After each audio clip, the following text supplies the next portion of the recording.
ربی جعلنی مقیم الصلاۃ ومن ذریتی، یہ دعا رسول اللہ صلی اللہ علیہ وسلم نے پوری زندگی نماز میں نہیں پڑھی. پوری ذمہ داری سے کہہ رہا ہوں یہ نماز کی دعا نہیں ہے. لائیے کوئی عالم، لائیے بٹھائیے میرے سامنے. زہر کا پیالہ پی لیں گے، نبی کریم صلی اللہ علیہ وسلم سے اس کا ثبوت نہیں دے سکیں گے کہ نبی صلی اللہ علیہ وسلم نے نماز میں یہ دعا پڑھی ہو. ہم نے بھی بچپن میں یہی پڑھی تھی، لیکن جب دین پڑھا تو پتا چلا کہ یہ نماز کی دعا ہے ہی نہیں. آن دا ریکارڈ بات کر رہے ہیں آپ. میں کیمرہ کے سامنے بیٹھ کے بات کر رہا ہوں. ایک جو ہے وہ اللہ اکبر کہنے کے دوران سبحان ربی اعلیٰ کہا جا رہا ہوتا ہے، پہنچتے ہوئے سبحان اور پیشانی رکھتے ہوئے سبحان ربی، اور پھر جلدی سے. بھائی یہ سجدہ نہیں ہوا، آپ کی نماز نہیں ہوئی. جس کا سجدہ نہیں ہے، جس کا رکوع نہیں ہے، اس کی نماز نہیں ہے. بالکل اسی طرح تشہد کے بعد التحیات جب پڑھا جاتا ہے، تشہد پڑھا جاتا ہے، تو اس کے اندر دعاؤں کا اہتمام نہیں کیا جاتا. صرف ایک دعا پڑھی جاتی ہے درود شریف کے بعد، رب اجعلنی مقیم الصلاۃ ومن ذریتی ربنا وتقبل دعا ربنا اغفر لی ولوالدی وللمؤمنین یوم یقوم الحساب. حالانکہ میاں ارسلان صاحب پوری ذمہ داری سے کہہ رہا ہوں یہ نماز کی دعا نہیں ہے. علامہ صاحب ہم تو جب سے پیدا ہوئے ہیں ہمیں تو یہی دعا پڑھائی گی. ہم نے بھی بچپن میں یہی پڑھی تھی، لیکن جب دین پڑھا تو پتا چلا کہ یہ نماز کی دعا ہے ہی نہیں. آن دا ریکارڈ بات کر رہے ہیں آپ. میں کیمرہ کے سامنے بیٹھ کے بات کر رہا ہوں. اچھا یہ دعا نماز کی دعا ہے ہی نہیں. نبی کریم صلی اللہ علیہ وسلم نے ساری زندگی کبھی بھی نماز کے اندر یہ دعا نہیں پڑھی. لائیے کوئی عالم، لائیے بٹھائیے میرے سامنے. زہر کا پیالہ پی لیں گے، نبی کریم صلی اللہ علیہ وسلم سے اس کا ثبوت نہیں دے سکیں گے کہ نبی صلی اللہ علیہ وسلم نے نماز میں یہ دعا پڑھی ہو. یہ کلپ آپ نے بھی سنا ہے، میں نے بھی اس کو سنا ہے، اور کئی لوگوں نے یہ کلپ سننے کے بعد میری طرف یہ ویڈیو بھیجی اور انہوں نے کہا کہ اس حوالے سے یہ جو بات ہو رہی ہے حقیقت کیا ہے. تو سب سے پہلی بات تو یہ ہے کہ یہ جو مولانا یا مولوی صاحب بیٹھے ہوئے ہیں، انہوں نے انتہائی غیر ذمہ دار گفتگو کی ہے، ایک فتنہ پھیلانے کی کوشش کی ہے، ایک فساد پھیلانے کی کوشش کی ہے، اور انہوں نے یہ کہا ہے کہ یہ جو دعا نماز کے اندر مانگی جاتی ہے یہ دعا ثابت ہی نہیں کہ حضور نبی کریم صلی اللہ علیہ وسلم نے اس دعا کو مانگا ہو. اس حوالے سے میں کم وقت کے اندر آپ کی جو یہ سوال ہے اس کا جواب دینے کی کوشش کروں گا. سب سے پہلی بات تو یہ ہے کہ اس طرح کی باتیں کرنے کا مدعا اور مقصد کیا ہوتا ہے. یہ باتیں کر کے لوگوں کے دلوں کے اندر تشکیک پیدا کرنے کا کسی کو کیا فائدہ حاصل ہوتا ہے؟ اس کو فتنہ ہی کہا جا سکتا ہے، اس کو ایک فساد ہی کہا جا سکتا ہے.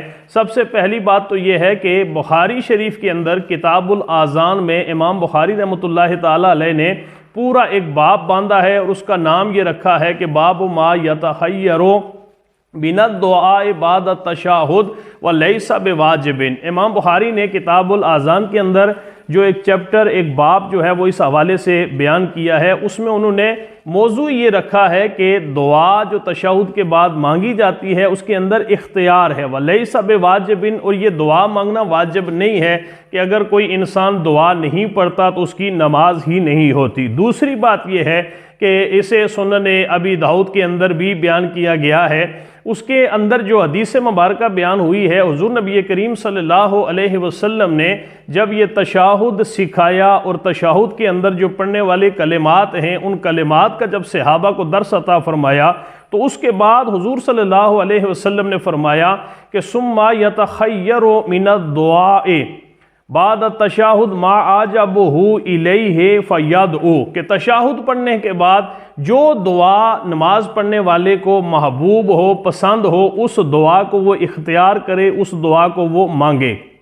اب یہاں پر یہ جو دعا ہے رب اجعلنی مقیم الصلاۃ ومن ذریتی، یہ دعا جو پڑھی جاتی ہے یہ دعا قرآنی دعا ہے. قرآن حکیم کے اندر حضرت سیدنا ابراہیم خلیل اللہ نے اس دعا کو مانگا ہے اور قرآن کے اندر اس دعا کو بیان فرمایا گیا ہے. کوئی بھی سنت مبارکہ معصور دعا یا قرآن سے جو دعا ثابت ہو اس دعا کا مانگنا حضور نبی کریم صلی اللہ علیہ وسلم نے نماز کے اندر اس کا اختیار عطا فرمایا ہے. اب یہاں پر یہ جملہ جو کہا گیا کہ حضور صلی اللہ علیہ وسلم نے ساری زندگی یہ دعا نہیں مانگی، یہ کس طرح کہہ سکتا ہے؟ دعا اونچی آواز میں تو نہیں مانگی جاتی، دعا تو دل کے اندر آہستہ حالت نماز کے اندر تشہد کے بعد جو مانگی جاتی ہے وہ آہستہ مانگی جاتی ہے.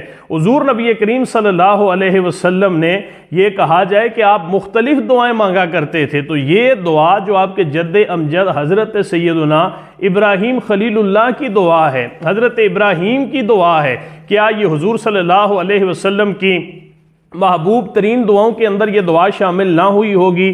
کیا قرآن حکیم کے اندر جو دعا موجود ہے حضور نبی کریم صلی اللہ علیہ وسلم نے اس دعا کو نہ مانگا ہوگا؟ یہ اس طرح کی باتیں کر کے لوگوں کے دلوں کے اندر شک اور شبہات پیدا کرنے سے ایسے فتنہ پرور فتنہ باز جو دیندار لوگ بنے ہوتے ہیں انہیں کوئی فائدہ حاصل نہیں ہوتا۔ آپ لوگ دعا مانگ سکتے ہیں، جو دعا آپ مانگیں، جو معصور دعا ہو، قرآن سے جو دعا ثابت ہو، حدیث مبارکہ سے ثابت ہو، آپ وہ دعا نماز کے اندر مانگ سکتے ہیں۔ یہ کسی نے قید نہیں لگائی کہ یہ جو ربی جعلنی مقیم الصلاۃ، اس دعا کے علاوہ کوئی دعا جو ہے وہ نہیں پڑھنی چاہیے، بس یہی دعا پڑھنی واجب ہے، یہ ضروری ہے، اس کے بغیر نماز نہیں ہوتی۔ یہ بات جو بیان کی گئی ہے یہ سراسر میں یہ سمجھتا ہوں کہ بد نیتی کے اوپر مبنی ہے، یہ خیانت کے اوپر مبنی ہے، اور یہ دین کے اندر ایک نئی بات فتنہ کی شکل میں پیدا کرنے والی بات ہے۔ لہٰذا نماز کے اندر تشہد کے بعد جو دعا مانگی جاتی ہے، پہلی بات تو یہ ہے کہ یہ واجب نہیں ہے، کسی امام نے کسی محدث نے اس کو واجب نہیں لکھا، اس کا اندر اختیار ہے کہ جو بھی دعا انسان مانگے وہ مانگ سکتا ہے۔ یہ کہنا کہ حضور سے یہ دعا ثابت نہیں ہے، اس کے دلیل اس کے پاس کیا ہے کہ حضور نے یہ دعا نہیں مانگی؟ حضور نے، میں کہتا ہوں کہ حضور نے کثرت کے ساتھ یہ دعا مانگی ہوگی، اس لیے کہ یہ قرآن سے ثابت ہے، اور حضور کے جد امجد حضرت سیدنا ابراہیم خلیل اللہ کی یہ دعا ہے، اور قرآن نے اس دعا کو بیان فرمایا ہے۔